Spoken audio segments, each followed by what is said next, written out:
Olá, sejam muito bem-vindos à Certiforme Escola de Formação Prática. O meu nome é Miguel Fragoso, eu sou economista e contabilista certificado, sou formador nas áreas de contabilidade, fiscalidade e de finanças empresariais. O objetivo deste vídeo é fazer uma breve explicação aos movimentos das contas da contabilidade financeira. Regras de movimentação das contas.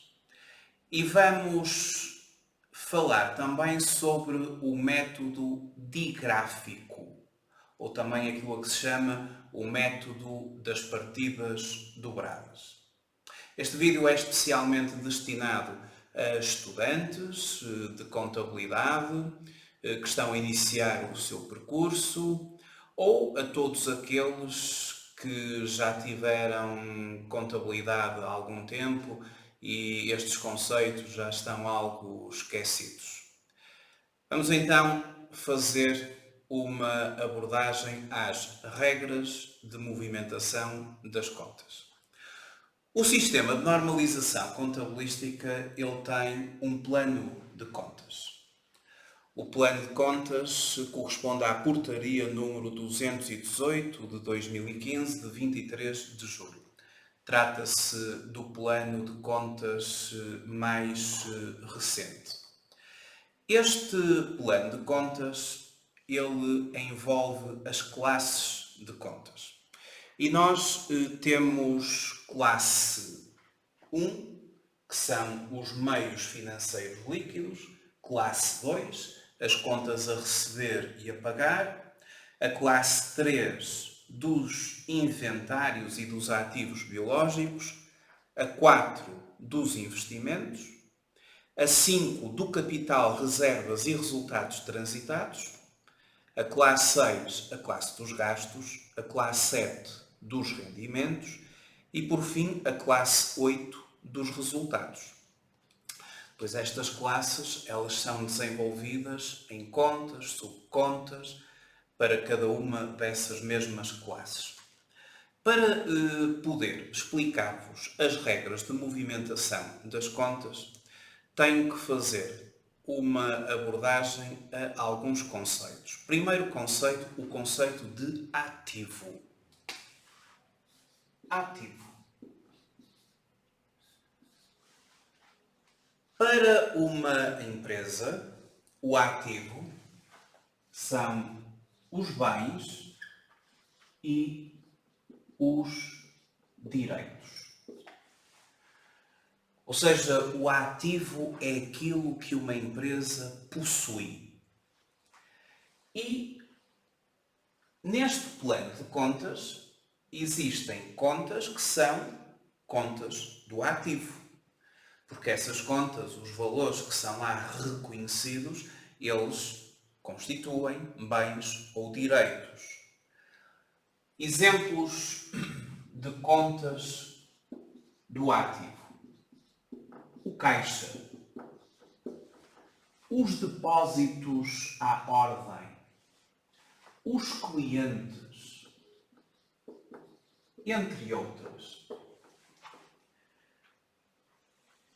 Caixa, depósitos à ordem, clientes, mercadorias, investimentos, fazem parte do ativo, fazem parte daquilo que a empresa possui. Como é que se movimenta uma conta do ativo? Vamos considerar assim este sistema em T, que serve para dar uma explicação sobre os movimentos da conta. Consideramos do lado esquerdo o débito e consideramos do lado direito o crédito. Como é que se movimenta uma conta do ativo? As contas do ativo são movimentadas a débito pelo seu saldo inicial, ou aquilo que se chama a sua extensão inicial. No início do ano, nós temos o chamado balancete de abertura. E nesse balancete de abertura, as contas do ativo surgem com o seu saldo inicial a débito. Ao longo do ano, as contas do ativo debitam-se sempre que há um aumento e creditam-se sempre que há uma diminuição.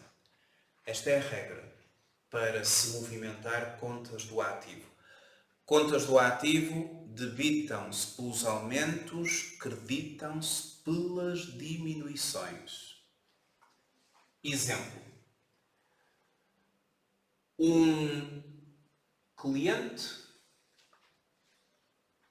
comprou-nos uma mercadoria. Vamos falar na perspectiva da nossa empresa, que é melhor. Nós vendemos uma mercadoria a um cliente. Emitimos uma fatura. O valor dessa mercadoria era de 10.000 euros mais 2.300 de IVA.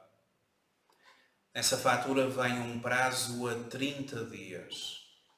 O que é que vai acontecer ao cliente que nos comprou essa mercadoria? O cliente vai passar a ter uma dívida para connosco. O cliente pertence ao ativo, porque representa um direito que eu tenho sobre o cliente. Eu tenho o direito de vir a receber aquele valor do cliente. Logo, naquele momento, quando eu vou contabilizar aquela fatura, eu tenho que debitar o cliente, porque o cliente pertence ao ativo. E há um aumento do ativo, há um aumento do direito que eu possuo sobre aquele cliente. Mais à frente, quando passarem os tais 30 dias do prazo da fatura, nós vamos receber o valor do cliente. E quando recebermos esse valor, o que é que vai acontecer? O ativo vai diminuir. Porque recebendo o valor, eu deixo de ter aquele direito sobre o cliente. Quando eu recebo o valor do cliente, eu credito o cliente. Porque os ativos creditam-se quando há diminuições. O ativo pode ser não corrente ou corrente. Ativo não corrente ou corrente.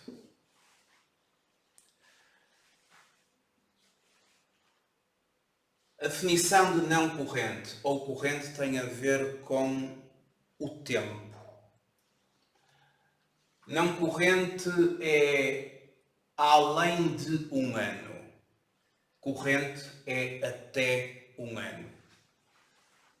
Maior do que um ano, menor do que um ano. Exemplo de um ativo não corrente, para além de um ano. Um ativo fixo tangível. Nós temos aqui no plano de contas a classe 4, que é a classe dos investimentos. E na classe 4, por exemplo, a conta 43 é a conta de ativos fixos tangíveis. Se uma empresa comprar uma máquina, que é um equipamento básico, essa máquina vai durar mais do que um ano, uma vez que essa máquina é objeto de depreciações. E a máquina tem uma vida útil superior a um ano. Por exemplo, se a taxa de depreciação da máquina for de 10%, a máquina tem uma duração de 10 anos, acima de um ano. E tudo o que é acima de um ano é não corrente. Até um ano é considerado um ativo corrente.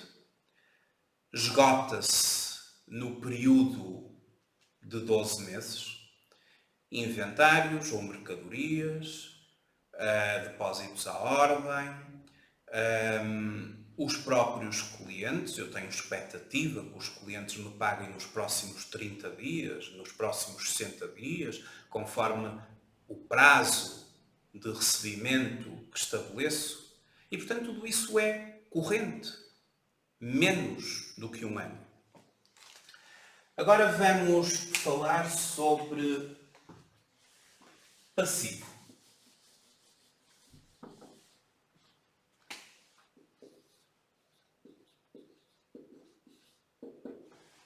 Passivo são as obrigações.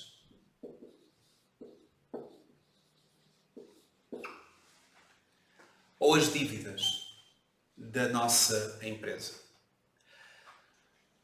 Existem vários exemplos de contas do passivo. Fornecedores.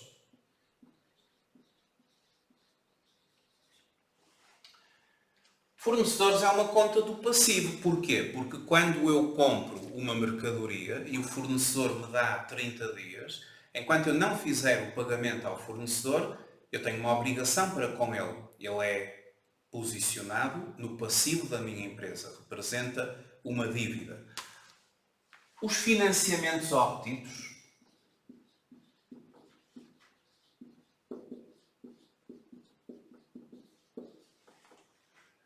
Empréstimos aos bancos, locações financeiras. Quando eu peço um empréstimo à banca, são concedidos X meses para eu fazer o respectivo pagamento. E um empréstimo ao banco é uma dívida que eu passo a ter para com aquela instituição financeira, logo passivo, obrigação. Regra de movimento da conta do passivo. Então aqui é o débito e do lado direito o crédito. A conta é uma conta de passivo. Podia ser fornecedores, podia ser financiamentos obtidos, podia ser IVA a pagar ao Estado. Passivo. As contas do passivo creditam-se pelo saldo inicial. No balancete de abertura, as contas do passivo, elas apresentam os seus saldos iniciais no início do ano a crédito. Depois, à medida que decorre o ano, sempre que uma conta do passivo diminui, debita-se. Sempre que uma conta do passivo aumenta, credita-se. Os passivos debitam-se por diminuição, creditam-se por aumento. É o contrário das contas do ativo. Ou seja, uma conta do passivo, sempre que uma empresa paga a dívida ao fornecedor, o fornecedor é debitado, porque diminui. Sempre que uma empresa, por exemplo, obtém um empréstimo à banca, quando o dinheiro é transferido para a conta da empresa, quando o empréstimo é transferido para a conta da empresa, o banco, na rúbrica financiamentos obtidos nas instituições financeiras, tem que ser creditado porque há um aumento da dívida. Esta é a regra de movimentação das contas do passivo. Debitam-se por diminuições, creditam-se pelos aumentos. Depois, temos o capital. Capital. Reservas. Capital, reservas, resultados transitados. Estas contas são contas chamadas da classe 5. Capital, reservas e resultados transitados começam pelo número 5, pelo dígito 5. Classe 5. Uma conta de capital de reservas ou de resultados transitados, uma conta da classe 5, ela segue as mesmas regras das contas do passivo. É igual, ou seja, o saldo inicial está normalmente a crédito. Eu digo normalmente porque a conta de resultados transitados por vezes surge-nos a débito. Isso é mau sinal.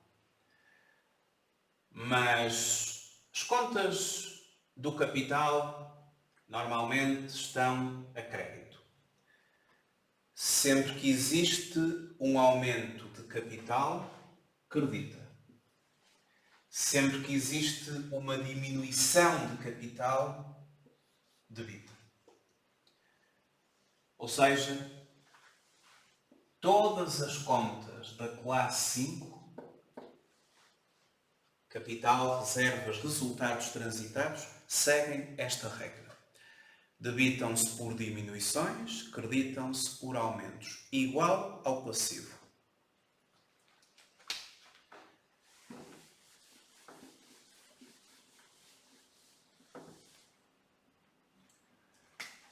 O ativo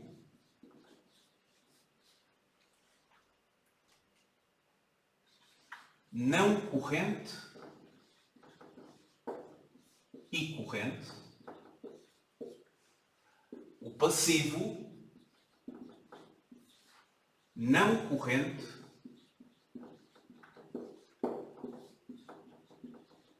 e corrente. E o capital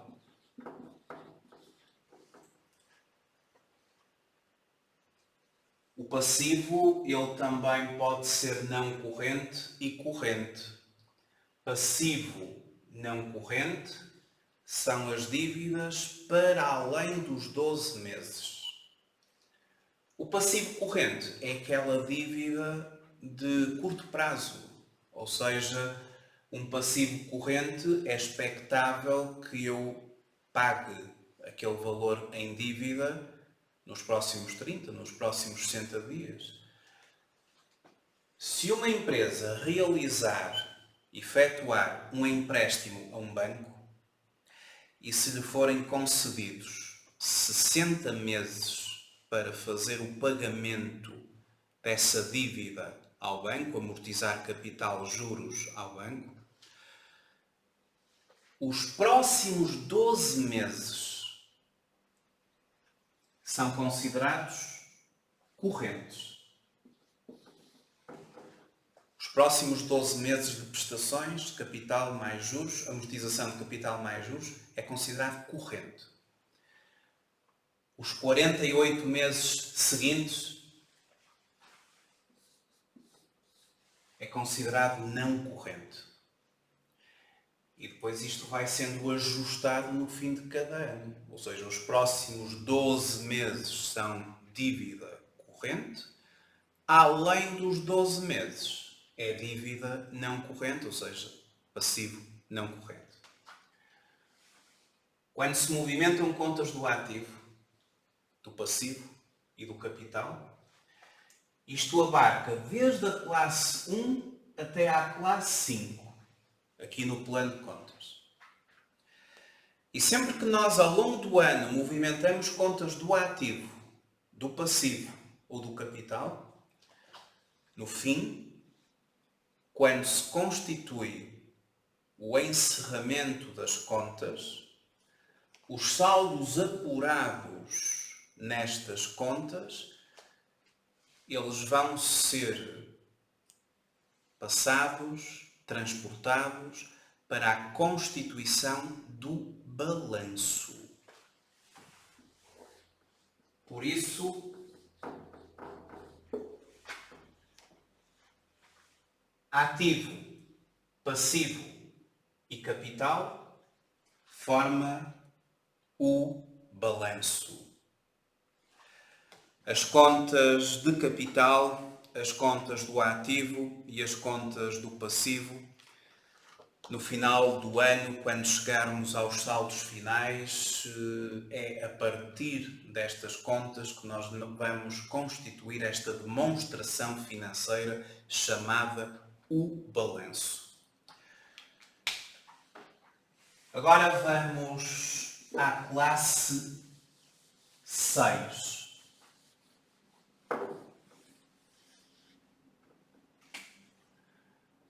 A classe 6 é a classe dos gastos. Gastos.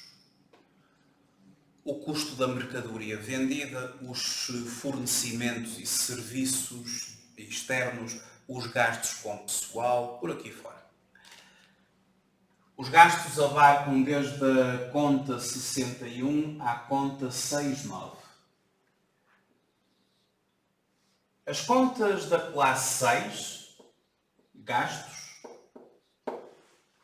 não têm saldo inicial. Porque no fim de cada ano, as contas de gastos, classe 6, e as contas de rendimentos, classe 7, elas são todas saldadas. E os seus saldos são transportados para as contas da classe 8, resultados. E, portanto, os saldos destas contas, no fim do ano, são igual a 0. E, portanto, quando inicia o novo ano, estas contas terão saldo 0 e começam a constituir os seus saldos a partir do momento em que são movimentadas. E, por norma, as contas de gastos são contas que se debitam sempre. Esta é a regra. Conta de gastos, conta da classe 6, é uma conta que tem como regra de movimentação o débito. Já as contas de rendimentos, a classe 7, rendimentos, que abarca da conta 71 até à conta 79, as contas de rendimentos são contas que, por regra, são creditadas. A regra de uma conta de rendimentos é o crédito. Não significa que, esporadicamente, uma conta de rendimentos não seja debitada. Isso pode acontecer. Eu vou dar um exemplo. Mas a regra é o crédito. Vamos imaginar que uma empresa vende uma mercadoria pelo valor de 10.000 euros. A conta 711, mercadorias, débito, crédito, ela tem que ser creditada por 10.000 euros. Entretanto, baseou-se esta venda na emissão de uma nossa fatura ao cliente, onde constava o valor da base tributável de 10.000 euros. O cliente resolveu devolver parte da mercadoria. Verificou que a mercadoria, parte dela, não estava nas devidas condições, devolve. É emitida uma nota de crédito. Este é um motivo para eu utilizar uma conta aqui no plano de contas, que é a conta 717. Chama-se devoluções de vendas. Eu disse que o cliente devolveu 3.000 euros. Então eu vou ter que debitar 3.000. Porque se eu vendi inicialmente 10.000 e o cliente devolve 3.000, no fundo eu vendo apenas 7.000, e que é o saldo desta conta. O saldo de uma conta é a diferença entre o débito e o crédito. E o saldo desta conta é de 7.000, que no fundo foi a venda. Não é? Vendi 10.000, depois devolveram-me 3, a venda ficou por 7. Este é um exemplo de um débito numa conta de rendimentos. Isto é uma situação esporádica, porque a regra de movimentação de contas da classe 7 é o crédito. Quando se movimentam as contas de gastos, a débito, e as contas de rendimentos, a crédito, no fim do ano, tem que ser feito o chamado apuramento dos resultados, em que estas contas da classe 6 e da classe 7, os seus saldos, são transferidos para uma classe 8, resultados, e constitui-se nessa classe 8 o chamado resultado antes de impostos, a diferença entre os rendimentos e os gastos. O imposto é calculado, o IRC, e da diferença entre o resultado antes de impostos e o imposto surge o resultado líquido do período, e que é o elo comum entre o balanço e a demonstração dos resultados. As contas de gastos e as contas de rendimentos e os respectivos resultados farão parte da chamada demonstração dos resultados. Os saldos apurados nos gastos, os saldos apurados nos rendimentos, farão parte da demonstração dos resultados, que é o elenco dos itens de rendimentos e gastos, cuja diferença final entre rendimentos e gastos, rendimentos menos gastos, forma o resultado antes de impostos, sobre o qual incidirá o imposto, e a diferença entre o resultado antes de impostos e o imposto é o resultado líquido, que é o montante final, o item final, que a demonstração dos resultados nos apresenta. A demonstração dos resultados apresenta-nos, no seu culminar, o resultado líquido do período, ou seja, o resultado antes de imposto subtraído do imposto estimado para o período. Vou dar agora só um exemplo para terminar de um movimento contabilístico. Vamos imaginar que a nossa empresa, emitiu uma nossa fatura. A nossa fatura número 400, na qual consta uma venda de mercadoria de 10.000 euros,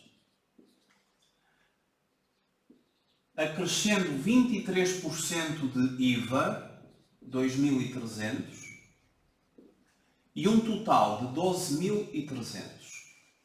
Uma nossa fatura de uma venda a prazo a um determinado cliente, constituída pela base tributável 10.000, o IVA de 23% de 2.300 e o total 12.300. Vamos movimentar esta fatura com as contas do plano de contas. Temos aqui 3 valores. Vamos ter que ter 3 contas para movimentar esta fatura. As 3 contas são uma conta de clientes. No plano de contas clientes é a conta 21, que são os clientes gerais, aqueles que não têm qualquer relação com a nossa entidade. Vou movimentar uma conta de vendas de mercadorias e vou movimentar uma conta de IVA liquidado. Nas vendas, nós emitimos as faturas e cobramos o IVA ao cliente. Este IVA é um IVA que vai ser a favor do Estado, porque nós vamos receber 12.300 euros, mas 2.300 pertencem ao Estado. O IVA das vendas é IVA a favor do Estado e na contabilidade chama-se IVA liquidado. O IVA das compras que nós fazemos, de mercadorias, de imobilizado, de outros bens e serviços, é um IVA suportado que pode conferir direito à dedução e, na contabilidade, o IVA que confere direito à dedução denomina-se como IVA dedutível. IVA liquidado a favor do Estado, IVA dedutível a favor da empresa. IVA liquidado passivo, IVA dedutível ativo. Então vamos movimentar aqui estas contas. Primeira coisa, lembrem-se que do lado esquerdo temos o débito e do lado direito temos o crédito, em todas as contas. Débito, crédito, débito, crédito. Os 10.000 é o valor da venda, a base tributável. Credita-se na conta de vendas. Eu disse que as contas da classe 7, a regra é o crédito. E cá estou eu a acreditar esta conta. É uma conta de rendimentos. Clientes é uma conta do ativo. As contas do ativo debitam-se pelo aumento. E aqui, de facto, há um aumento do direito que eu possuo sobre este cliente. 12.300 euros. A partir de agora, a minha contabilidade reflete na conta de clientes gerais um débito de 12.300, que representa um ativo, um direito que eu tenho sobre aquele cliente. E o IVA liquidado? O IVA liquidado pertence ao passivo, porque o IVA liquidado é um IVA a favor do Estado, é uma dívida ao Estado. As dívidas, portanto, todos os valores que se reconhece com o Estado, eles são contabilizados numa conta 24, que depois tem os vários impostos. A conta 24.3 é a conta do IVA. E se for 24.3.3, é IVA liquidado, que é IVA a favor do Estado. Isto é passivo. O que é que acontece aqui com o passivo? Aumenta. Os passivos debitam-se pelas diminuições, creditam-se pelos aumentos. Então eu tenho que creditar este passivo por 2.300 euros. E está feito o lançamento. Cliente a débito pelo total de 12.300, conta de rendimentos 10.000 a crédito e conta de passivo 2.300 a crédito. Ao analisarmos este lançamento e para concluir, estamos aqui perante o método das partidas dobradas, ou o chamado método digráfico. A soma dos débitos é igual à soma dos créditos. Há uma conta que foi debitada por 12.300, uma creditada por 10 e outra creditada por 2.300. De facto, o somatório dos débitos é igual ao somatório dos créditos. Se existissem apenas duas contas pelo método digráfico, uma teria que ser debitada por um valor X, a outra automaticamente teria que ser creditada pelo mesmo valor X. Porque lançamento a lançamento, movimento a movimento, o somatório dos débitos tem que ser igual ao somatório dos créditos. Método digráfico ou método das partidas dobradas. Isso vai garantir que no final de cada mês, ao emitirmos o nosso balancete, e um balancete é um mapa contabilístico que nos apresenta os saldos das contas, tanto do mês como acumulados, esse balancete tem que estar sempre em equilíbrio. Ou seja, a coluna débito e a coluna crédito, a soma, tem que ser igual. O somatório dos débitos é igual ao somatório dos créditos. É o método digráfico. E, portanto, em todos os lançamentos nós temos que ter esta garantia. Espero que tenham ficado elucidados sobre as regras de movimentação das contas do ativo, do passivo, do capital, de gastos e de rendimentos. Isto é sempre a base, o início da contabilidade. E vamos continuar a fazer mais alguns vídeos sobre estas questões, que muitas vezes estão já esquecidas, outras vezes não estão muito bem assimiladas, e assim, vendo este vídeo uma, duas vezes, parece-me que fica bem compreendido como é que se movimentam as contas da contabilidade financeira. Uma conta do ativo debita-se por aumentos, credita-se por diminuições. Uma conta do passivo debita-se por diminuições, credita-se por aumentos. Uma conta de capital debita-se por diminuições, credita-se por aumentos. Uma conta de gastos, a regra debita-se. Uma conta de rendimentos, a regra credita-se. E, portanto, assimilando estes conceitos, é assim que depois no dia-a-dia se vão fazendo os lançamentos da contabilidade com base aqui no nosso plano de contas. A Certiform Escola de Formação Prática é certificada em 13 áreas de formação.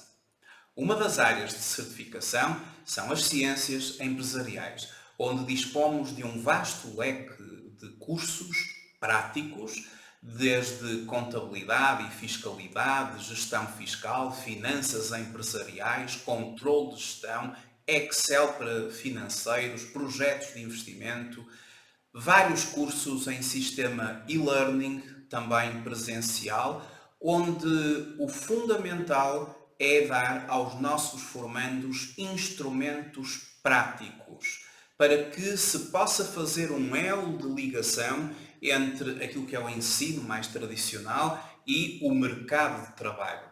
Nós, nos nossos cursos, preparamos os nossos formandos para enfrentar os desafios do mercado de trabalho, através da prática que nós desenvolvemos na nossa formação. Formação prática orientada para as necessidades do mercado de trabalho. Muito obrigado por terem visualizado este vídeo, despeço-me e até uma próxima oportunidade que de certo será em breve. Muito obrigado.